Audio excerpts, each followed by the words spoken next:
শীত মানেই অন্যরকম অনুভূতি। তো আমরা ঠান্ডায়, ঠান্ডায় গরম, গরম বড়া খেতে চলে আসলাম বক্সিপুরে।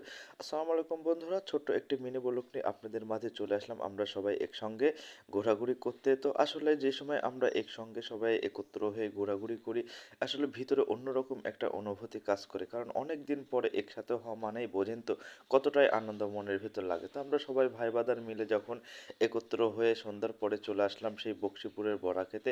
আসলেই মনের ভিতর অন্যরকম একটা ভালো লাগা কাজ করে। আমরা যেন সবাই একসঙ্গে পথ চলতে পারি বাকিটা জীবন।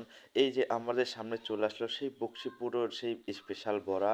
তো আমরা সবাই তো মরিচ দিয়ে ঝাল দিয়ে খাইতে তো আসলে সবাই অন্যরকম অনুভূতি এবং মজা পাচ্ছিল। তো যাই হোক আমরা সবাই একসঙ্গে খাওয়া দাওয়া করতেছিলাম। আসলে সবাই সবার মনের কথা ভাগাভাগি করতেছিলাম। এই যে আমি একটু ভিডিওর ভিতরে উঠে গেলাম। আসলে বড়া খাওয়ার মজাটাই আলাদা। আর সবাই কিন্তু অনেক হাসাহাসি করতেছিল, আনন্দ করতেছিল।